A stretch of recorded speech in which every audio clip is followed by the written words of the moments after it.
welcome back. This is World Insight with me, Tian. I'm in Southeast Asia this week, covering the ongoing G20 summit and the APEC economic leaders meeting. There are still many today from China and the U.S. doing their best to find common ground, build bridges, and speak their minds about the significance of stable bilateral relations, despite turbulence over the past few years. I invited two of them to a discussion recently. For China-U.S. relations, joining us, Ben Harburg, managing partner of MSA Capital and also member of the board of directors from the National Committee on U.S.-China Relations. Meanwhile, we're also joined by Professor Da Wei from the Senior Fellow at the Center of International Strategy and Security with Tsinghua University. Mr. Harburg, about the business community. We see earlier the roles of business community has been evolving. A few years ago, the business communities from both sides have been complaining, particularly from the U.S. Business community that are doing business with China, and they were trying to raise the awareness of the U.S. politicians on how China could do better. But today we have seen the business community very proactively trying to bring the two sides together. Whether you consider my description correct or not, accurate or not, but how do you see the roles of the business community, especially from the U.S. side, evolving over the years? What is its role now? The role of the business community should be to bring the countries closer together and, again, establish a constructive, pragmatic framework for engagement. Many business leaders today who have benefited mightily from China's rise on the U.S. side, and potentially likewise on the China side, benefiting from doing business in America, are silent today. As I said, it is not politically beneficial to almost anyone to speak out today in a constructive, calm manner. And therefore, we're seeing fewer and fewer voices from at least the business community on the U.S. side that I could speak for that could speak up but are not speaking up. You're right that there was certainly a period of time during, kind of those trade war volleys where there were complaints, particularly from American technology companies back to Washington around what was reported to be IP theft or unfair business practices. Obviously, the U.S. on its part has also taken action against Chinese companies operating in the United States and in other extraterritorial markets, which could cause the Chinese to feel that they're also being unfairly treated domestically, internationally.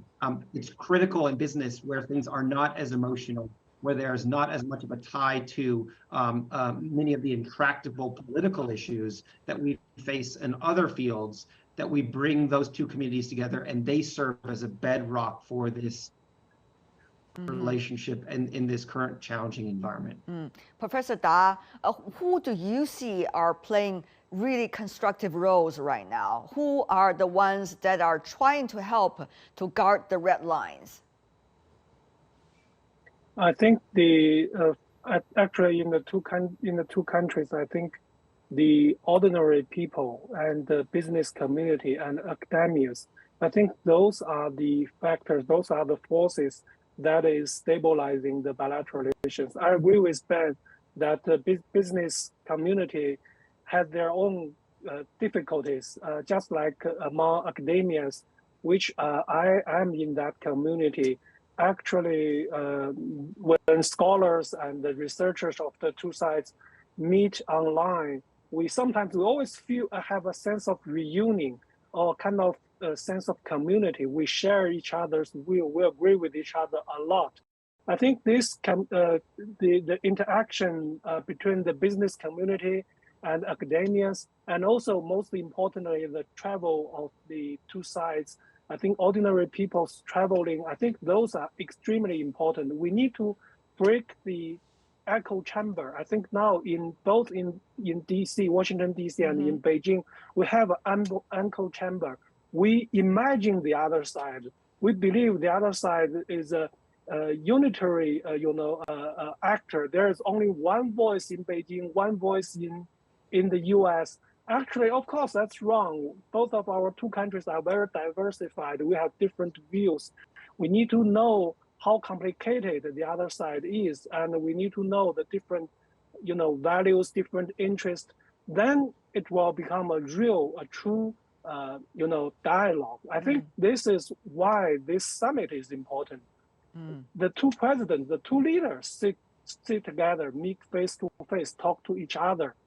And I think they played a very, very good model role for other people like academia, business community, and other ordinary people to travel, to sit together, to talk in person, face to face.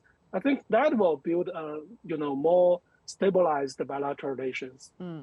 My last question, both of you won my respect at least. I'm sure also respected by many. So how do you see what does it take to bring more on board, to be able to let more speak out about what they believe as importance between China and the United States? Go to you, Ben, first. First and foremost, we have to open the doors physically. As the professor was saying, there needs to be more person-to-person engagement. And so, it was obviously, I welcome the news today that China is reducing again the quarantine period. I think it's critical we bring in foreigners to China to see firsthand and make views their own, because the problem we have in America is over the last 3 years, most China watchers, most China-oriented business leaders have not set foot in China. Largely global and particularly Western media is quite biased and quite anti-China when it comes to their reporting. And that's all we're being fed in an echo chamber that creates a very negative sentiment around China. And so it's critical that we bring those individuals back into China so they can report for themselves and transparently see what we see on the ground here, which is that it's very different than being reported. And along those lines, then I think that will help create more of those touch points, more room for dialogue, more sense of that shared community of nations, and hopefully open a lot more room for constructive, pragmatic dialogue. Wei, your thoughts? Yeah, I think to your question, I think it's really not easy to spread a relatively reasonable voice today, no matter in Beijing or in Washington, D.C. I don't have a very easy solution, but what I can say is probably we have to stick to our own judgment. We have to stick to our own viewpoints. And at least I'm sure that in Beijing, at least, or in China, a lot of government officials, I think they agree with our views. I think many of my colleagues, no matter in my university or in other research institutions, they agree with me. So I think we share some views. Maybe sometimes you may be criticized by others from outside, from other countries, or maybe from netizens. But you have to be honest. You have to be loyal to your own belief, right?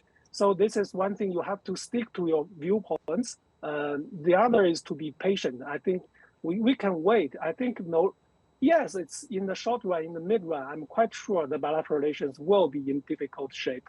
But I don't know how long, but no matter how long this tunnel is, there is an exit, right? There must be an exit. There must be light at the end of the tunnel. I don't know how long it is, but let's be patient. And the three of us, we are not very old, right? Though maybe we are not very young, but we are not very old. We can be patient. And let's wait. Let's wait and see.